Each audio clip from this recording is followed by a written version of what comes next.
Hello students, आज हम class 9 chapter 1 number system के एक्सरसाइज 1.1 को देखेंगे। इसमें टोटल 4 क्वेश्चंस दिए हुए हैं। चारों क्वेश्चंस को हम बारी बारी से सेपरेटली करके हम सॉल्व करेंगे और हम देखेंगे क्वेश्चन सॉल्व कैसे हो रहा है।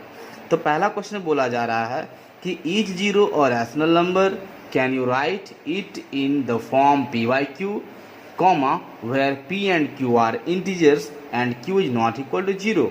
तो बोला जा रहा है क्वेश्चन में कि जीरो जो है क्या वह एक रैशनल नंबर है। अगर जीरो हमारा रैशनल नंबर है तो उसको हम पी बाई क्यू के फॉर्म में लिख सकते हैं क्या। अगर लिख सकते हैं तो बताइए, जहाँ पर पी और क्यू हमारा इंटीजर होना चाहिए और क्यू जीरो नहीं होना चाहिए। ये पी बाई क्यू जो हमारा है ना, ये इंटीजर्स का फॉर्म, ये रैशनल नंबर का फॉर्म होता है और p और q दोनों इंटीजर होता है। बट रैशनल नंबर में कहा जाता है कि कभी भी हमारा डिनोमिनेटर जीरो नहीं होना चाहिए। तो वही बात यहाँ पर लिखा हुआ है कि अगर जीरो हमारा एक रैशनल नंबर है तो क्या हम उस रैशनल नंबर को p बाई क्यू के फॉर्म में लिख सकते हैं, जहाँ पर p और q हमारा इंटीजर्स होगा बट q जो हमारा होगा जीरो नहीं होगा। तो हम इसका आंसर बोलेंगे यस, हम जीरो को एक रैशनल नंबर कह सकते हैं। तो लिखेंगे yes, zero is a rational number. Zero हमारा एक रैशनल नंबर है। अब अगर जीरो को बोला जाएगा पी बाई क्यू के फॉर्म में लिखने के लिए तो हम लिख सकते हैं 0/1, 0/2, 0/3, 0/4 और इस तरह से हम इसको बढ़ा कर लिख सकते हैं। और यहाँ पर ये नहीं कि 1 हमारा केवल पॉजिटिव ही होगा, हमारा जो डिनोमिनेटर होगा वो डिनोमिनेटर हमारा निगेटिव इंटीजर भी हो सकता है। दैट मीन्स यहाँ पर लिखेंगे हम कि डिनोमिनेटर ऑल्सो बी टेकन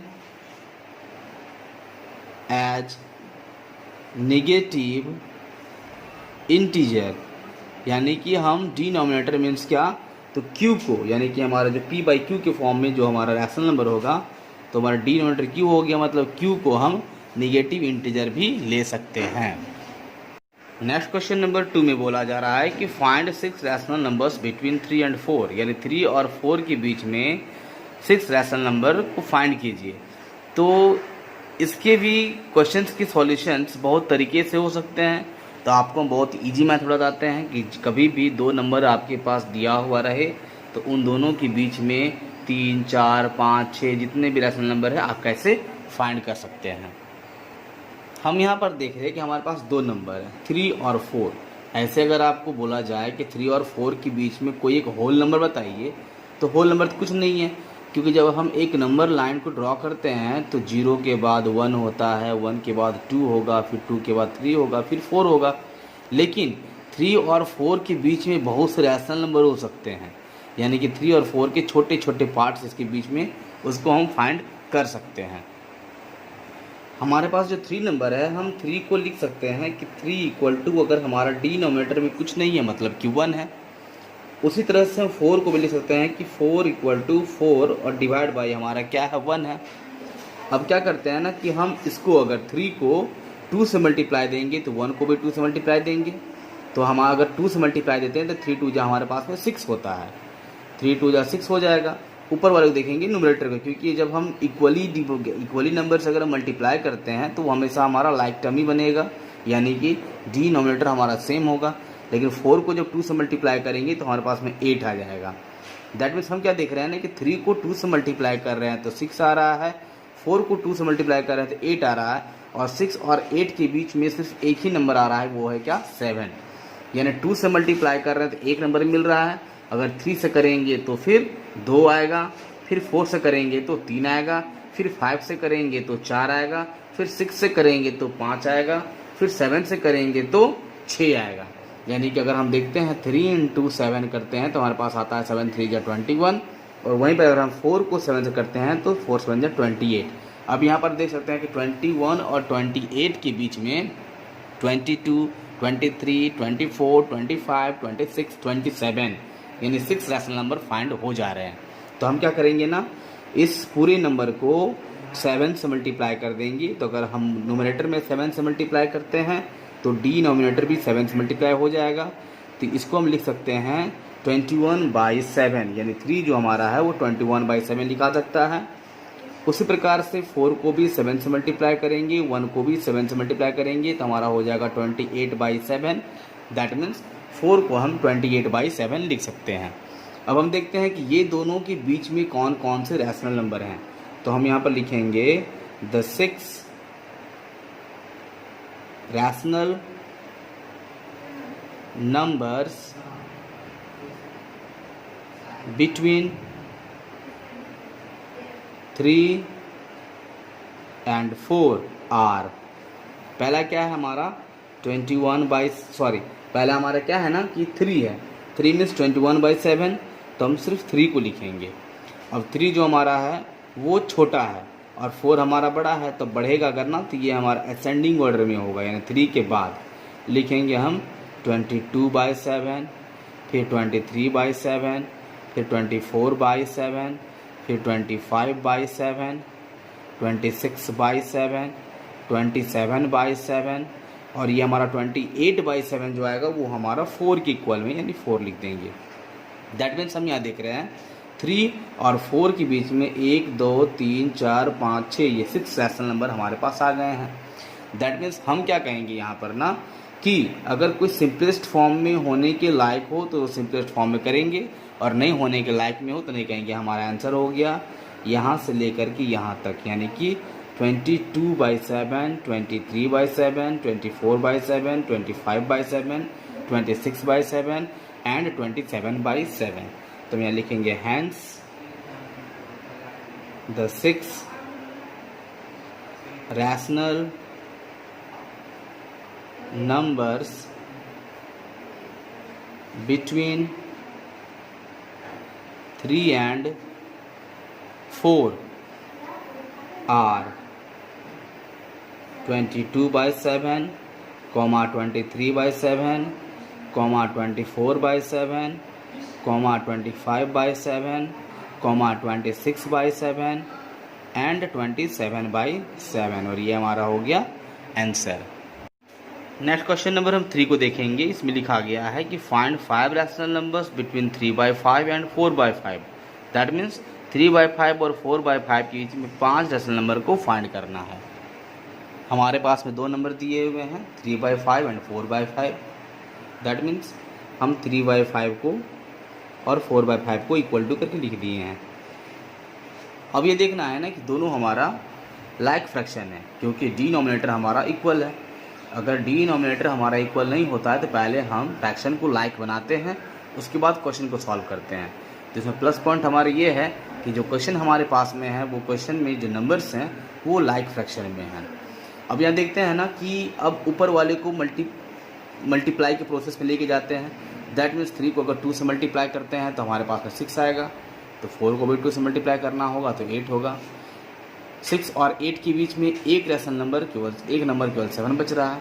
अब जस्ट प्रोसेस हमारा हो जाएगा इससे पहले प्रीवियस क्वेश्चन के जैसा। जो क्वेश्चन नंबर 2 को सॉल्व किए उसमें भी 3 और 4 ही था, इसमें भी 3 और 4 ही है। तो इससे पहले में ना 6 रैशनल नंबर फाइंड करने के लिए बोला गया था, इसलिए हम उसको 7 से मल्टीप्लाई किए थे। अभी यहाँ पर क्वेश्चन में 5 रैशनल नंबर फाइंड करने के लिए बोला गया है, यानी यहाँ हम 6 से मल्टीप्लाई करेंगे। दैट मीन्स देखते हैं 3 को भी 6 से मल्टीप्लाई, 5 को भी 6 से मल्टीप्लाई, तो 6 3 जा हो गया हमारा 18/6 5 जा 30।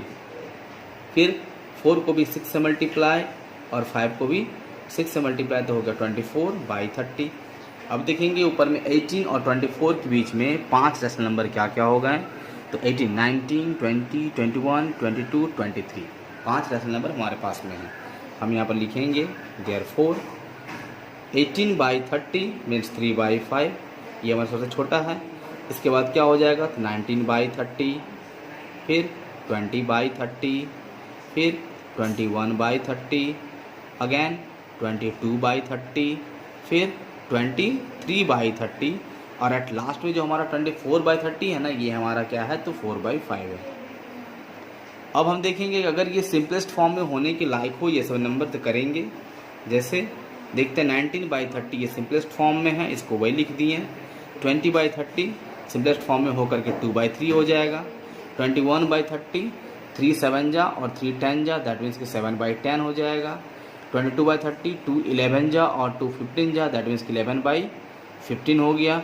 23/30 ये सिंपलेस्ट फॉर्म में है और ये हमारा हो गया 4/5। दैट मीन्स ये दोनों के बीच में हमारा 5 रेशनल नंबर ये है, तो हम लिखेंगे नीचे hence the 5 rational numbers between 3/5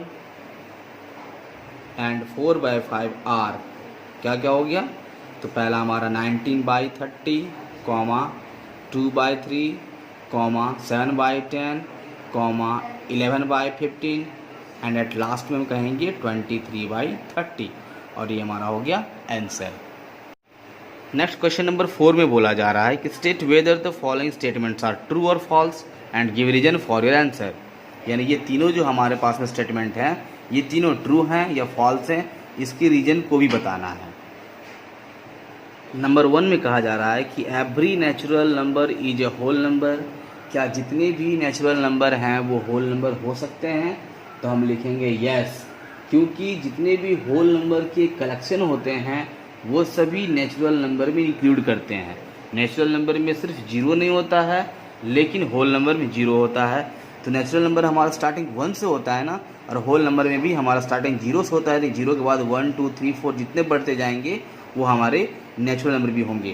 तो इसका आंसर हो जाएगा कि true. That means every natural number is whole number. तो लिखेंगे यहाँ पर क्यों, कारण लिखना है तो लिखेंगे बिकॉज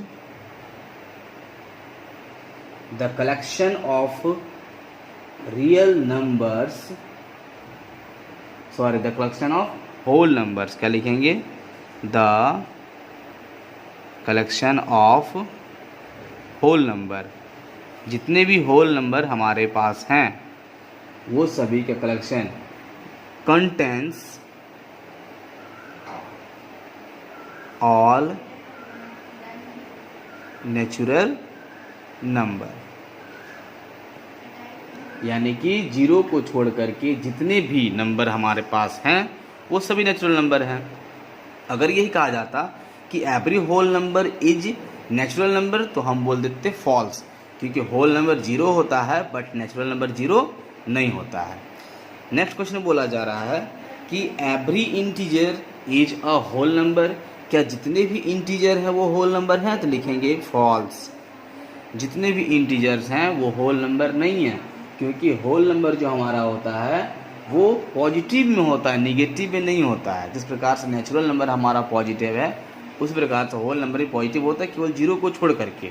तो लिखेंगे every integer is not a whole number, यानी होल नंबर नहीं। अगर बोला जाए क्यों, तो हम यहाँ पर लिखेंगे एग्जाम्पल दे करके कि फॉर एग्जाम्पल में कि -1 -2 -3 डॉट डॉट डॉट जितने भी नंबर होंगे ये हमारे होल नंबर नहीं हैं, are not a whole number.